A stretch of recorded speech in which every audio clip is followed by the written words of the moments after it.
강력한 트럼프의 외교 정책이 중동을 더욱 안정화시키는데 큰 역할을 했습니다. 더 이상 팔레스타인 문제 가지고 이스라엘과 관계 개선하는데 장애물이 되어서 안 된다는 것이죠.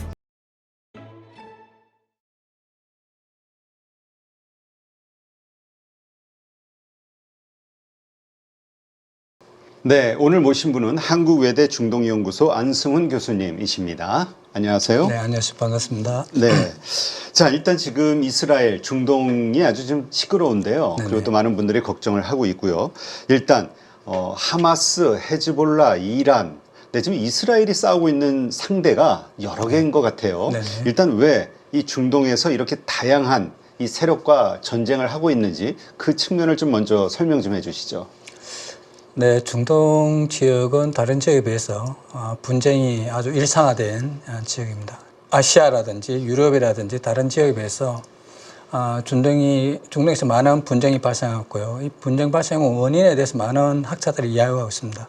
지금도 보시다시피 이스라엘이 하마스, 헤즈볼라, 이란, 그리고 예멘 후티 반공까지 이렇게 다사관으로 이렇게 지금 현재 진행되고 있는데요. 전체적으로 이번 분쟁의 의미는 크게 좀 두 가지로 좀 보면 좋을 것 같습니다.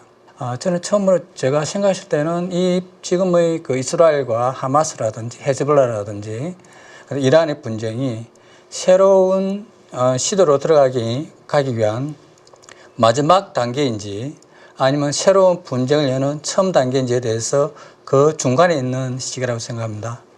왜냐하면 전체적으로 중동에서 역사를 봤을 때 2001년도 이전까지는 거의 10년마다 주기적으로 전쟁이 발발하던 것이 2001년도 들어오면서 급속하게 전쟁의 패턴이 빨라집니다.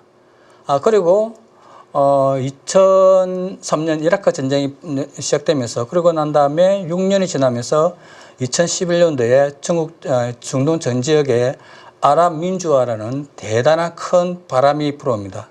그런데 이런 아랍 민주화가 좋은 양상으로 발전한 게 아니라 중동 지역 내에 있어서의 내전 형태로 변하게 됩니다. 여러분이 잘 아시는 것처럼 리비아라든지 시리아라든지 예멘이라든지 이런 지역에서 내전 형상을 발발합니다. 이런 내전은 중동에서 상당히 좀 고통스러웠습니다.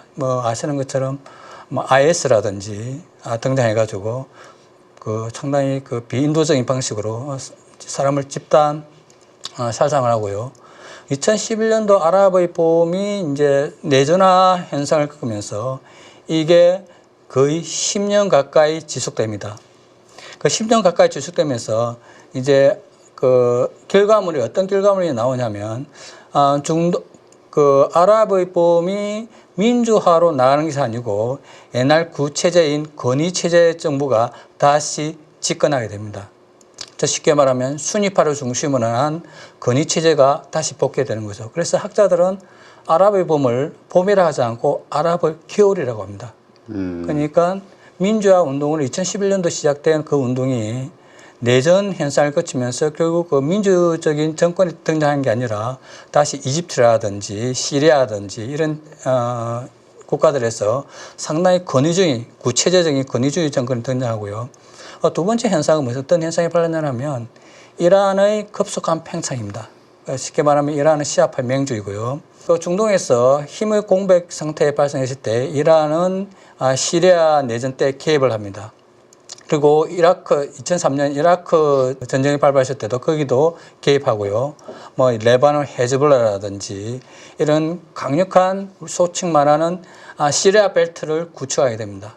그래서 아마 이란의 역사상 현대사에 있어서 2011년 이후 아마 이란의 외교적으로 가장 최전성기가 꽃이 피웁니다.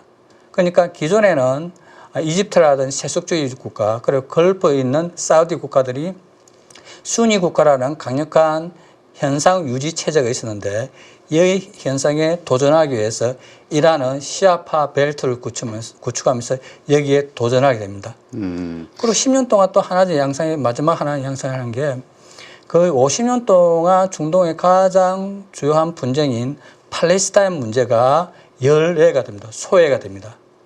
배제가 되어버립니다. 왜냐하면 그전까지만 하더라도 팔레스타인 문제는 중동 모든 국가들이 공통적으로 해결할 문제라고 인식하지만 그 50년 동안 전쟁 기간 동안 팔레스타인 문제가 특히 10년 동안 내전 현상을 겪으면서 팔레스타인 문제는 결국 소외되고 맙니다. 그런 이런 소외 현상 중에서 이제 미국의 트럼프 대통령이 등장하면서 이스라엘 팔레스타인 문제를 해결하기 위해서 아브라함 협정을 체결합니다. 아브라함 협정은 상당히 새로운 협정이었습니다. 왜냐하면 이스라엘과 순위 국가의 종족이라시는 사우디가 지원하는 걸프 국가들, 아랍이라든지 바레인 국가와 국교 정상화가 처음으로 만들어집니다. 79년에 이스라엘이 이집트와 평화협정을 체결하거든요. 그 첫 번째 국가입니다. 네. 그러고 난 다음에 거의 30년 후에 이스라엘이 본격적으로 걸프 국가와 평화협정을 체결하게 됩니다. 이것은 무엇이냐면 걸프 국가들이라든지 아랍 국가들도 더 이상 팔레스타인 문제 가지고 이스라엘과 관계 개선하는데 장애물이 되어서 안 된다는 것이죠. 그래서 이런 현상이 세 가지 현상이 동시에 다발적으로 발생했습니다. 이런 현상 중에서 이제 가장 손해보는 것은 하마스였죠, 그죠? 하마스는 팔레스타인 문제를 계속 국제 문제에서 이슈화 시켜야 되는데. 네. 결국 팔레스타인 문제가 결국 이루어야 되니까 상당히 이 문제에 대해서 상당히 좀 민감했고요. 그리고 시아파인 이란도 상당히 이 문제에 대해서 상당히 조금 우려를 많이 표했습니다. 네. 왜냐하면 순위파의 종주국인 사우디를 중심으로 한 걸프 국가와 이스라엘과 연대해서 반시아파, 반이란 공동 전선이 만들어집니다. 네. 그래서 여기에서 상당히 위기감을 느낀 시아파 벨트의 국가들, 이란이라든지 하마스라든지 헤즈볼라가 기존에 있던 그 전쟁의 룰을 완전히 무시하면서 이번에 이스라엘을 공격하게 되고, 이게 점점 다국적인 다자 플레이들이 개입하는 전쟁으로 양성으로 발전했습니다. 네. 그러니까 이게 이스라엘과 이란이 왜 이렇게 심각하게 계속 대립하는지, 거기에는 그 시아파 말씀하신 대로 그 맹주이기 때문이고 그 관련된 벨트 국가들에게 계속 지원을 하기 때문이다. 이렇게 좀 이해를 하면 되겠군요. 네네. 이란이 1979년에 이란에서 놀라운 사건이 발발합니다. 이란의 이슬람 혁명이거든요. 이슬람 혁명이라는 것은 이란이 79년 이전에는 팔레비 왕조는 왕조 국가였습니다. 그런데 79년에 시아파의 종교 지도자인 호메니용이라는 사람이 이슬람이라는 혁명 사상을 가지고 이란을 이슬람화 시킨 겁니다. 보통 우리가 말하면 혁명이라면 사회주의 혁명, 공산주의 혁명인데 이슬람에서 혁명이라는 것은 상당히 새로운 것입니다. 그래서 호메니용이 이란을 전체적으로 이슬람주의 국가로 만들어 봅니다. 그렇게 이슬람주의 국가를 만들면서 호메니용은 이슬람주의의 가장 대표적인 국가로서 미국과 이스라엘을 타겟을 하게 되죠. 네. 그때부터 본격적으로 중동의 많은 분쟁들을 통해서 이스라엘과 이란이 직접 개입하기도 하고, 대리전인 하마스라든지 헤즈볼을 통해 가지고 이스라엘과 대립하는 현상을 갖게 되고요. 또는 시리아와 이란은 같은 시아파 국가이니까요. 시아파도 이 게임에 참전함으로써 상당히 양진영 간에 상당히 냉전 구도 체제인 대결 구도가 형성되었습니다. 네. 자, 어쨌건 지금 미국은 이스라엘을 지지하고 있고 계속해서 지원을 하고 있단 말이죠. 네네. 어떻습니까? 근데 이것이 지금 갑자기 생긴 일은 아니고 지난 수십 년간 계속 이어져 왔던 얘기인데, 네네. 계속 이러한 문제들이 발생하는 거 보면은 미국의 이 대중동 정책이 네네. 과연 성공적이었냐에 대한 회의가 생기는 것 같아요. 어떻습니까? 정책 평가. 저 개인적으로 봤을 때는 미국의 중동 정책은 대체적으로 성공하지 못했다고 저는 생각됩니다. 예를 들어서 유럽이라든지 아시아, 특히 대한국 정책에서는 상당히 성공했다 저는 생각이 드는데요. 그에 비해서 미국의 대중동 정책은 그렇게 성공하지 못했습니다. 예를 들어서 이제 설명드리자면, 미국과 소련의 냉전 시기에 있어서 미국은 소련을 봉쇄하기 위해서 일종의 군사 블록을 만들어냅니다. 근데 다른 뭐 아시아에서는 뭐 한일 군사 동맹이라든지 유럽에서 나토를 만들어내죠, 그죠? 그게 성공을 합니다. 그러니까 중동에서 똑같은 그 바그다드 조약이라든지 센토라는 이런 중동 국가들과 미국이 같이 연대를 해서 공동 방위 조약을 벨트를 만들어냅니다. 소련이 남한을 지지하기 위해서. 그런데 이게 결국 실패하고 맙니다. 그리고 90년도에 이제 걸프 전쟁이 발발하는데 그때 미국이 이제 걸프 전쟁에 이제 개입을 하죠. 왜냐하면 이라크가 쿠웨이트를 침공을 했으니까요. 그런데 미국이 쿠웨이트를 수복만 했지 그 침략국인 이라크의 사담 후세인을 제거하지 않습니다. 나중에 사담 후세인은 계속 영향력 확대를 하죠. 그리고 2001년도에 아프간 전쟁이라든 아프간 전쟁 미국도 개입하고요. 아프간 전쟁은 장장 거의 20년 가까운 전쟁이었습니다. 미국에서 가장 큰 전쟁이었고요. 근데 여기서 결국 미국은 철수를 하게 되고 아프간에서 탈레반이 다시 들어오고요. 그리고 2003년도에는 이라크 전쟁이 다시 발발합니다. 근데 이라크 전쟁에 미국이 다시 개입을 하죠. 그런데 미국이 이라크 전쟁에 개입함으로써 이라크가 내전한 현상을 맞게 되고 우리가 보통 학자들이 말을 하는데 미국이 중동의 판도라 상자를 열어버린 겁니다. 네. 그리고 이스라엘 팔레스타인 문제에서도 미국은 상당히 적극적인 개입을 하기도 하고요. 뭐 협상안을 만들어내기도 하지만 이것 또한 그렇게 성공적이 못했습니다. 뭐 최근을 봤을 때 오바마 2009년도 오바마 행정부가 들어섰을 때 이스라엘 팔레스타인 문제에 있어서 상당히 그때는 그 당시에는 이스라엘은 그 보수파인 리쿠당이 나타냐 수상이 총리가 집권하고 있었고요. 이때 상당히 이스라엘과 미국은 상당히 예를 들어서 팔레스타인 가자 서한 지구의 정착적 문제라든지 이란의 핵 문제에 있어서 서로 대립을 하게 됩니다. 그리고 트럼프 왔을 때 트럼프 정부가 친이스라엘 정책을 펴거든요. 그런데 어느 정도 성공을 합니다. 근데 바이든 행정부는 오바마 행정부의 2.0이라 불리는 외교 정책을 그대로 가져오거든요. 그러면서 다시 중동이 지금처럼 그 이스라엘 하마스라든지 헤즈볼라라든지 이란과의 전쟁이 다시 이렇게 그 발발함으로써 미국의 그 중동식 영향력이 미국의 중동의 정책이 그렇게 성공적이라고 보기는 좀 힘들다고 저는 좀 개인적으로 생각하고 있습니다. 자, 지금 이스라엘 보복을 하겠다. 180발 이란에서 쐈고요. 거기에 대해서 이제 보복을 하겠다 천명하고 있는데 지금 나오는 뭐 뉴스들 보면 뭐 석유 시설을 공격할 것이냐 뭐 여러 의견들이 있는데 어떻습니까? 어떤 방식으로 대응할 거라고 예상하시나요? 이스라엘은 그 외교 안보 정책에 있어서 독트린이 있습니다. 그 세 가지 독트린 중에 뭐냐면 첫 번째로 전제 억지 능력입니다. 상대방 국가가 이스라엘에 공격 하지 못하도록 사전에 차단한 거고요. 만약 이게 실패했을 경우에는 이스라엘은 선제 공격을 합니다. 선제 공격을 하되 이스라엘 영토가 아닌 상대방 영토에서 빠른 시일 내에 결정적인 승리를 만들어내는 게 이스라엘 안보 독트린입니다. 이것은 고강도 전략이고요. 그런데 이번 전쟁에서 봤을 때 이스라엘은 이란의 전제 억지력에 실패하고 맙니다. 두 번이나 미사일 공격을 받았고요. 이번 전쟁에서 이란과 이스라엘의 정전 목표가 좀 약간 서로 다른 것 같습니다.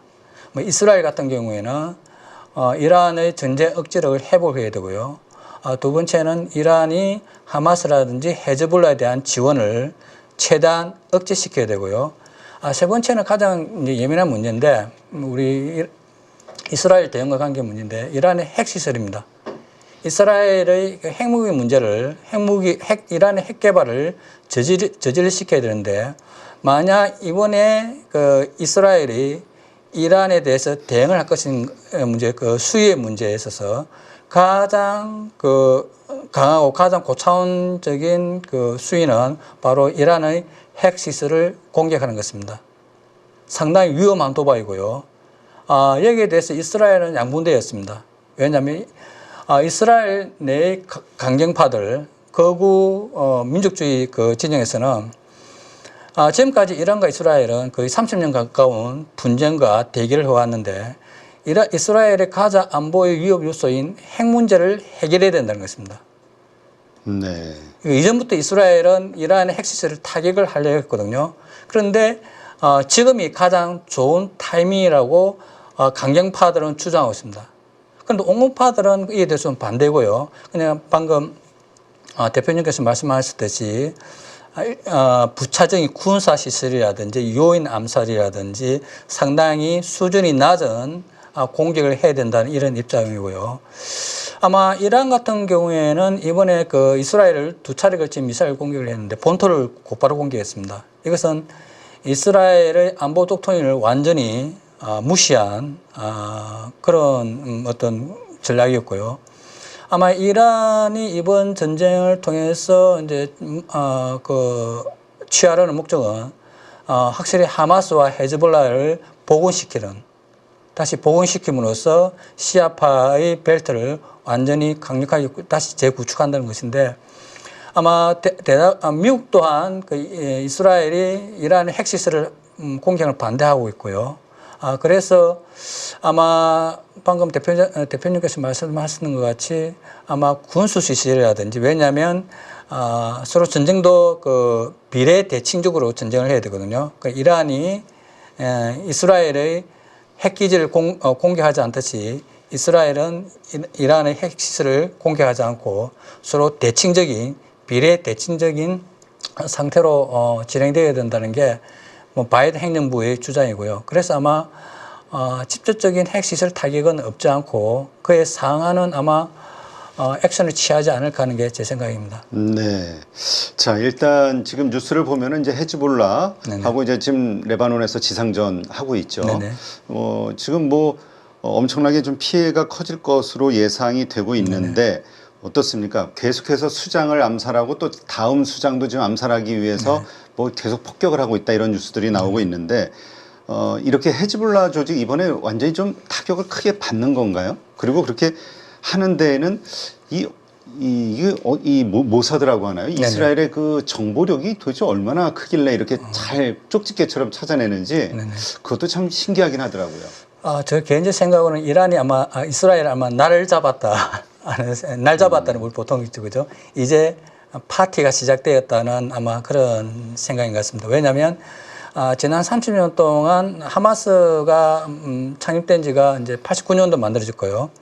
헤즈볼라는 83년도에 만들어졌습니다. 그러니까 거의 30년 동안인데 이스라엘은 하마스와 헤즈볼라를 어떻게 관리했냐면 통제 가능한 수준으로 관리를 해왔습니다.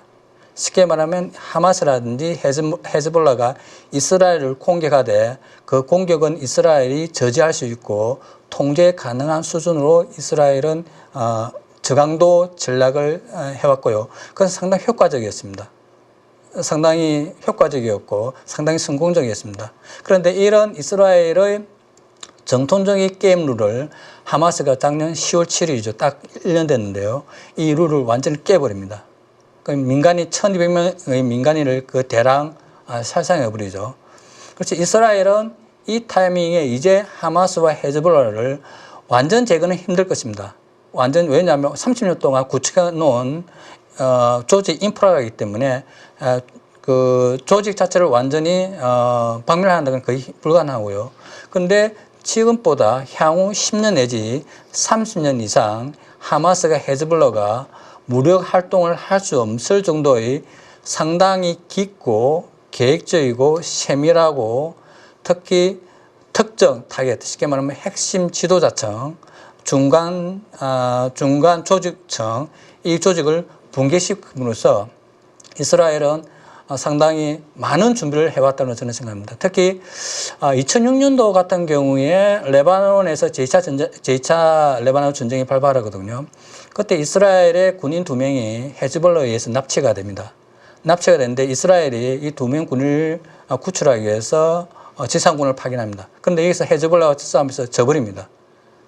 한 달 만에 이스라엘군이 완전 철수를 해버립니다. 이때 이스라엘이 깨달은 게 뭐냐면 이제 하마스와 헤즈볼라에 대해서 새로운 제로 베이스에서 시작해가지고 새로운 데이터베이스를 만들고 정보를 구축해야 된다고 그 이스라엘의 모사드를 시작을 해가지고 군 정보기관과 신베트가 거의 합의를 만들어냅니다. 그래서 그 헤즈볼라와 하마스에 대한 모든 정보, 쉽게 하면 핵심 인물이라든지 주거라든지 이동이라든지 그 다음에 어떻게 이동 경로가 지나가는지, 그들의 무기가 뭔지, 그들의 대화가 뭔지, 심지어 그 나오는 언론을 보면 헤즈볼라 같은 경우에는 차량에 있는 블랙박스까지 다 파악을 했다고 그럽니다. 이스라엘이. 아마 최소한 10년 이상의 많은 이스라엘이 준비를 해왔기 때문에 아마 이스라엘이 이번에 가장 예리한 칼날을 사용해가지고 이스라엘과 그 하마스와 헤즈볼라를 예리한 송곳처럼 공격하는 그런 전술을 하지 않았나 하는 게 제 생각입니다. 네. 자, 그렇다면 이번 전쟁 다들 걱정하는 게 이제 제5차 중동 전쟁으로 네네. 확전이 될 것이냐에 대한 고민들인데요. 어떻게 생각하세요? 제5차 중동전은 상당히 좀 불가능할 거라는 저는 개인적인 생각입니다. 왜냐하면 제5차 중동전쟁이 벌어지려면 국가 대 국가의 전쟁이었거든요. 예를 들어서 지난 그 제4차 중동전을 봤을 때 아랍 연합군들이 이스라엘과 같이 전쟁을 했거든요. 이 다수의 아랍 국가들과 이스라엘이 전면전을 한 전쟁이기 때문에 그것은 4차 중동전이고, 이번에는 이란이라는 단독 국가이고, 그리고 이란의 대리전을 하고 있는 헤즈볼라와 하마스와 예멘의 후티 반군인데, 아마 그 제5차 중동전을 가기에는 미국도 반대가 없고, 지금 러시아 같은 경우 이란의 가장 강력한 후원국가인 러시아는 지금 우크라이나 전쟁에 매몰되어 있고, 그렇다고 해서 중국이 중동에 개입할 만큼 군사력 확장력이 상당히 낮고요. 그리고 많은 그 사우디를 중심으로 한 많은 걸프 국가라든지 순위 국가들도 이 전쟁이 확전되기를 바라지 않습니다. 그렇기 때문에 제5차 중동전으로 가기에는 상당히 좀 불가능하지 않을까, 그 가능성은 좀 희박하지 않을까 하는 게 제 개인적 생각입니다. 지금 네타냐후가 하마스, 그다음에 헤즈볼라, 뭐 더 나아가서 이란하고도 어떻게 될지 모르는 이런 상황인데, 이렇게 전선이 여러 개로 확장이 되고 전쟁이 이렇게 점점 확장이 되는 이 상황, 이것이 네타냐후 총리의 정치적 입지, 그다음에 그 집권 연장 이런 거에 도움이 됩니까?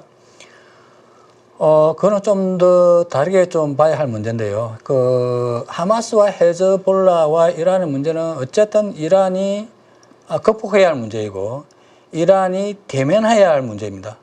왜냐하면 지난 30년간 하마스와 헤즈볼라는 이스라엘이 컨트롤 가능한 통제 수준을 벗어났습니다. 여기에 대한 강력한 조치가 있어야 되고요. 이스라엘은, 특히 이란 같은 경우에는, 이란에는 핵 개발은 이스라엘의 위협뿐만 아니라 중동에 있어서의 안정을 위협하는데 상당히 큰 위험 요인입니다. 예를 들어서 이란이 핵 개발에 성공하면요, 사우디가 핵 개발에 들어갑니다. 사우디 핵 개발에 들어가면 이집트가 핵 개발에 들어갑니다. 이집트 핵 개발하면 터키 또한 핵 개발을 시작합니다. 쉽게 말하면 중동에는 너클리어 존이 프리 너클리어 존이었는데, 핵이 없는 비핵지대였는데, 이란이 핵을 개발함으로써 이란의 핵 도구마 현상이 발발합니다. 이것은 상당히 중동 평화 안보에 상당히 위험한 요소이고, 이스라엘에게도 심각한 위험 요인입니다. 이스라엘은 이걸 어떤 방법으로도 제재를 해야 되거든요. 그래서 제 생각을 봤을 때는 헤즈볼라 하마스에 대한 그 공격 수지, 대응 수준은 정서적으로도 이번에 상당히 이스라엘이 상당히 심각한 타격을 입었다고 봅니다. 쉽게 말하면 이스라엘도, 이란도 전략적 인내를 한다고 하지만 이스라엘도 하마스와 헤즈볼라에 대해서 상당히 전략적 인내를 해왔거든요. 그래서 이번 하마스와 헤즈볼라의 문제라든지 이란의 문제는 이란이 언젠가는 한번 부딪혀야 할 문제이고, 이 상황에서 강력한 카리스마 있고 리더십이 있는 나타냐의 그 정치 주도자의 방향성이랄까, 그에 대해서는 상당히 많은 비판이 있습니다. 상당히 많은 비판이 있음을 하고, 이스라엘의 지난 과거와 현재와 앞으로 날 미래를 봤을 때는 어찌 보면 그것도 긍정적인 역할을 하지 않을까 하는 게 제 개인적 생각입니다. 네. 그 미국이 이스라엘의 최대 지원국이죠. 어떻습니까? 그 이스라엘과 미국과의 지금 관계, 일각에서는 지금 바이든 정부에 대한 불만이 네타냐후 총리가 많이 있고 지금 자꾸 전쟁을 확전하는 것이 이게 간접적으로 트럼프 선거를 도와주는 거 아니냐 이런 시각도 있긴 하거든요. 전쟁의 아까 말씀드렸던 제5차 중동 전쟁을 확전하기가 좀 힘들다는 이유 중 하나가 만약 이 전쟁이 이번 분쟁이 이란과 이스라엘 분쟁이 확전이 된다면은 중동은 상당히 다시 혼란의 시기로 빠질 겁니다. 그런데 우리가 이제 미국의 그 정책을 봤을 때 미국에서의 민주당과 공화당을 봤을 때 최근 10년간 봤을 때 오바마 행정부가 바이든 행정부 시절 때 중동은 가장 불안정했습니다. 오바마는 2009년도에 집권을 하는데 그 2년 후에 아랍이 봄이 발생하면서 아랍이 내전으로 발발이 됩니다. 이때 미국은 거의 방관자 수준으로 전락하고 맙니다. 아무런 액션도 취하지 못하고요. 그냥 흘러가는 대로 보는 수밖에 없다고 오바마는 그냥 팔짱기체를 보고 있습니다. 그러나 공화당의 트럼프가 들어왔을 때는 공화당 트럼프는 강력한 힘의 우위를 중동에서 구사합니다. 트럼프는 상당히 선이 확실한 정치가 있습니다. 중동에서. 트럼프는 이전에 오바마라든지 그리고 바이든 행정부가 했던 균형자적 역할에서 팔레스타인과 이스라엘을 균형자적 역할에서 친 이스라엘로 방향을 급선해야 합니다. 이게 어찌 보면은 미국의 대중동 정책이 상당히 비판받아야 할 부분인데 불구하고 그러나 오히려 이런 강력한 트럼프의 외교 정책이 중동을 더욱 안정화시키는데 큰 역할을 했습니다. 그래서 이제 뒤돌아보면 중동에서 최근 20년 동안 미국의 민주당이 집권했을 때 가장 전쟁이 많았고요. 이번 바이든 행정부에 들어왔을 때 이번 이스라엘 하마스 헤즈볼라라든지 이란의 도발이 있었고요. 그에 비해서 트럼프의 공화당 행정부가 들어왔을 때는 그래도 중동이 어느 정도 안정적인 체제를 유지했다는 게 제 개인적 생각입니다. 네, 지금 말씀하신 대로 뭐 하마스, 헤즈볼라, 또 탈레반, 알카에다, 그다음에 IS 악명을 욤팠죠. 이런 이슬람주의 정파이기도 하고 또 국가이기도 하고 또 일각에서는 테러 집단으로 보기도 하는 이러한 세력들이 이렇게 활성화되는 이유, 성장한 이유는 뭘까요? 그건 좀 역사적으로 좀 봐야 되는데요. 네, 좀 간단하게 설명해 주시죠. 네네. 그들 하마스라든지 탈레반이라든지 이란의 이슬람 혁명이라든지 공화국이라든지 이들 조직과 국가의 공통점은 이슬람을 종교화시킨 단체입니다. 쉽게 말하면 정치 이념을 세속적인 사회주의라든지 자유주의라든지 민주주의 정치 이념이 아닌 이슬람이라는 종교를 가져와서 이슬람을 정치 이념화시킨 겁니다. 그들의 목표는 이슬람의 확산입니다. 그걸 우리 보통 이슬람주의자라고 그러거든요. 하마스 또한 이슬람주의 국가입니다. 쉽게 말하면 하마스라든지 탈레반이라든지 이란이 꿈꾸는 미래는 모든 국가들이 이슬람화된 종교적인 체제가 되어야 된다는 것입니다.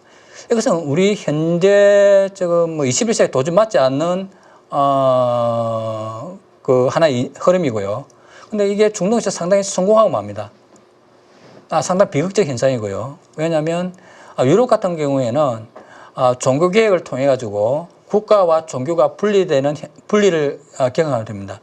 그러나 이슬람 역사에 있어서 이런 정치와 종교의 분리 현상이 일어나지 않습니다.